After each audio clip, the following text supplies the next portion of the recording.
Hello and welcome to today's video, which is all about how I plan my writing and creative projects.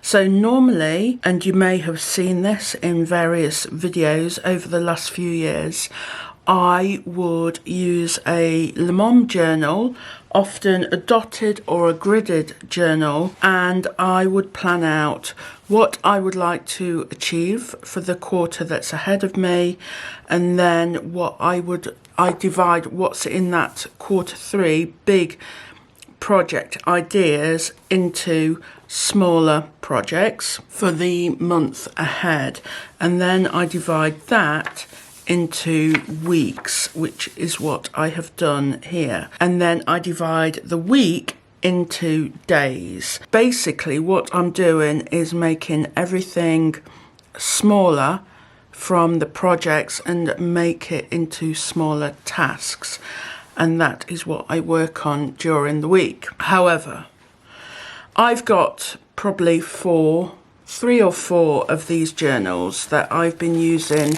over the last few years, but now I'm wondering whether this is still working for me. So I thought I would experiment. I think what I'm looking for is something to allow me to see my projects more fully, so I know where I am more.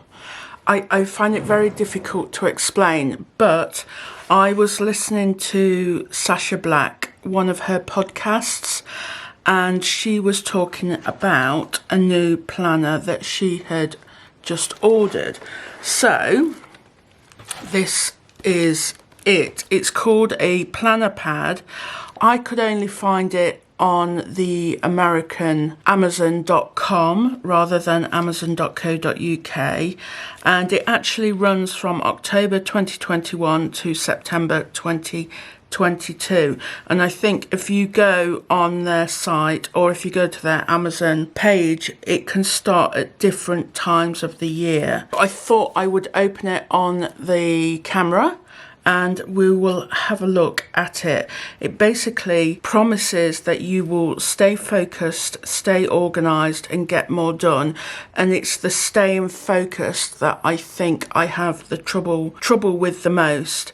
And I will start a project 1 week, like my essay book that I would like to self-publish on Amazon, and then something else will come along and I kind of forget about it.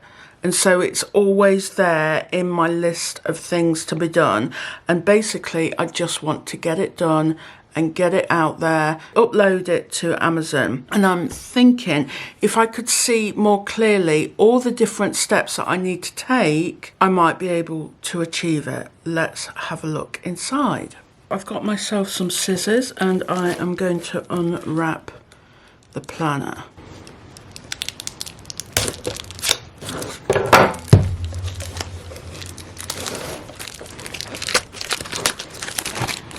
I think there are a few options of colours on the website, and I think there's 2 options of sizes as well, but I will link it all below so you can check it out yourself if you're interested.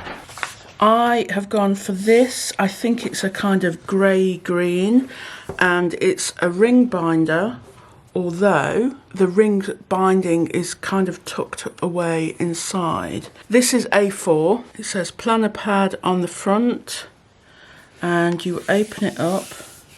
Executive size 8.5 inches by 11 inches. Inside we've got personal information, important phone numbers. I don't think I'll be using any of that. That is not why I have bought it. There's a 3-year calendar. That might be quite useful because I'm always looking up dates. And this is going to be even more useful. You've got January, February, March, April, May, June. So you've got all of 2021 here, all of 2022 here, and all of 2023 here. And then you've got key dates. It's not aimed at people from Britain or Europe, but I mean, as you can see, you've got the States of America there.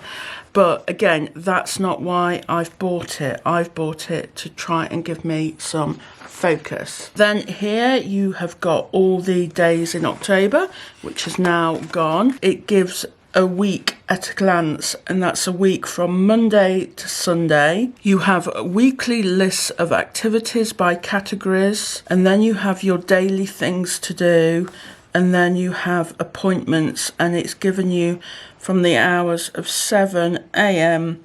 to 9 p.m. It's very similar, I think, to what I am currently using my lemome planner for. So it's similar in the way that I start my quarter or my month with a list of activities, and then I start dividing it down into daily things to do. But it's all there, the week at a glance. So the dates for this go all the way from October to October the 2nd, and then it will give you a reminder to reorder. And then at the back it's got goals/projects. Use these pages to collect and store all sorts of business and personal information. And then it's got the days of the week going across.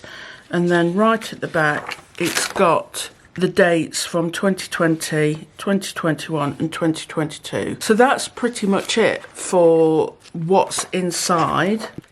It's got a notes section at the end of each month, just an A4 sheet of notes, and then you've got the month at a glance as well. This is today, Monday the 1st. I've just taken a short break to watch the YouTube video by PlannerPad, which you can find at plannerpads.com/tutorial. And there's two tutorials, one very short one, about 2 and a bit minutes, and the other one's about 9 minutes, which I found a lot more useful, and it didn't have such loud music to go with it.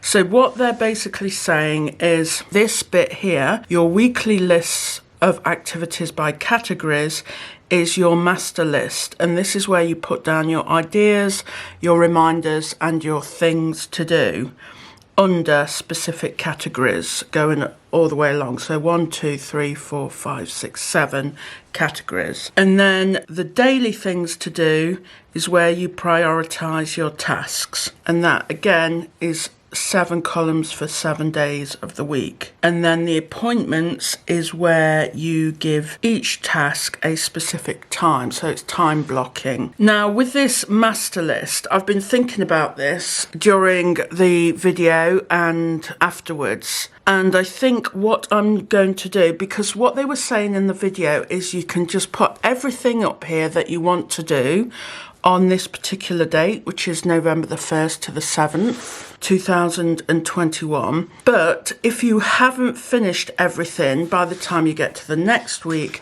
there is this kind of dotted line here, which you simply fold over if this page is incomplete. If you cut it off, it means everything has been done from that week. And what they're saying is this will save you having to transfer everything from here into the next week. You can simply still use this as your master list. That's all very well and good, but I don't think that's going to work for me, because I need to know at a glance everything I need to do, and I don't think it's all going to fit into here. And I'd rather divide it up by what I would like to achieve that week, rather than do a kind of brain dump of absolutely everything that I want to do. So I've gone back to my lemome journal, and I think I'm going to use it in conjunction with this planner. I mean, this is simply an experiment to see how I get on this month with this whole system. After I watched the video, I decided to write everything down that I ideally would like to achieve during the month of November. Now, after I'd written all this, my jaw, which has been clenching for the past month, but stopped last week when I was having some time out, it started to clench again, and I think I'm giving myself too much to do or too strict deadlines. There's something going on there that I am getting anxious about, and it's making me clench my jaw. So everything I've written down here is just everything I would probably like to achieve before the end of the year. That is with the book proposal and the essay book. I've probably given myself too much to do here for just 1 month, but by writing it all out, I know exactly what needs to be done, and I hopefully will start ticking it all off. Even if I only have, say, 4 ticks here, that is still progress, and I'm not going to give myself a hard time about it. I simply know exactly what needs to be done to finish this project, which is my book proposal, and this project, which is my essay book. So everything is there. What I've also done, I've got my Confident Creative Club, so I've worked out exactly what I need to do in terms of content and live sessions for the month of November. So this is month specific. I send out an email every Monday. There's 5 Mondays in the month of November. I do 1 productivity and accountability session, 1 masterclass, and every Monday we have a live writing session at 8 a.m. And I've got 5 of those and 5 of those on the Tuesday. Here I've got online writing and online creativity. So the online writing is my blog posts, how many of those I would like to do. I've done a couple of YouTube videos recently that I would like to expand upon and write a blog post to go with it. And then I've got online creativity, which I haven't quite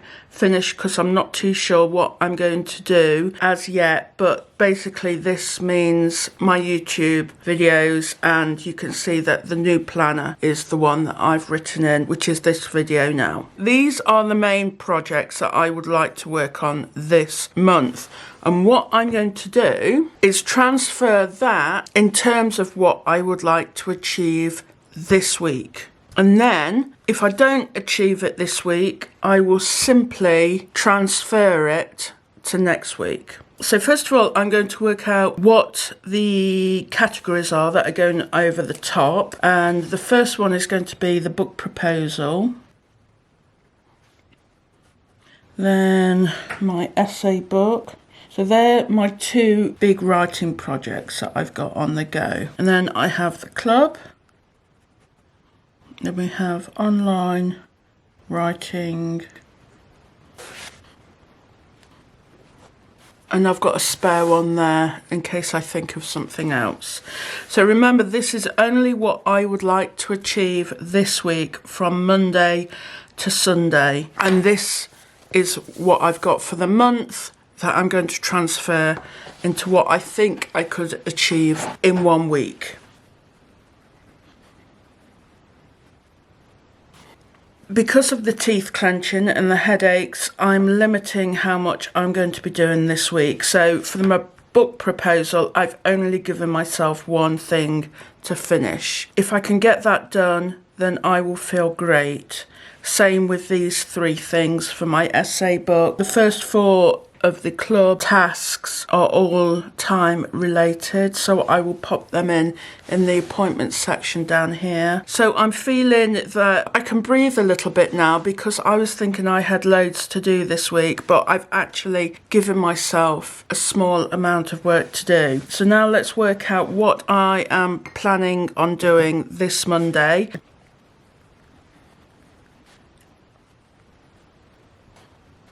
I've taken everything up from up here and I've put it into days. As you can see, Tuesday is probably the longest one, but some of those things are very basic stuff that won't take me a long time. In terms of now scheduling time, so today, for example, between 9 and 10 was the live writing session. And then there's another one tomorrow. And then tomorrow night, we've got the productivity and accountability session at 6:30 to 7:30. I'm not going to put in times of when I'm actually going to do the work. I'm only going to put in appointments. I think that might change.